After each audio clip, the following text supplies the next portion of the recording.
Ukrainian President Volodymyr Zelenskyy says he will meet with U.S. officials in Saudi Arabia next week, with peace talks set to resume there. Our Seung-jae tells us more.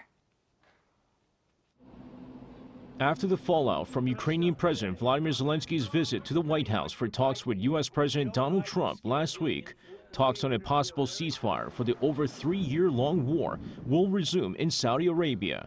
President Zelenskyy took to X on Thursday to announce that he will be visiting to meet Crown Prince Mohammed bin Salman.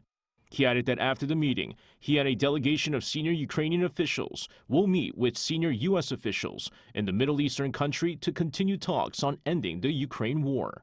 U.S. Special Envoy for the Middle East Steve Witkoff also told reporters earlier in the day at the White House that Washington is currently coordinating talks with Kyiv, adding that the goal is to establish the basic framework for a peace agreement and an initial ceasefire agreement.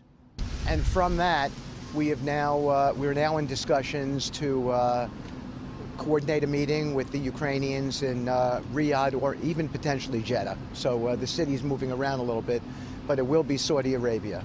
And I think the idea is to get down a framework for a peace agreement and an initial ceasefire as well. Meanwhile, UK officials say that around 20 countries are interested in joining a coalition to help Ukraine. The plan, which is led by the UK and France, also seeks to help Ukraine in upholding any future ceasefire agreement. Not all countries involved would necessarily send troops, but could provide other support. France is also scheduled to hold a meeting next week with military chiefs of staff from European countries that are ready to provide post-war military support to Ukraine. A senior European diplomat told Reuters earlier this week that a Ukrainian peace plan being pursued by Britain and France is likely to be drawn up in days. Seung-jae, Arirang News.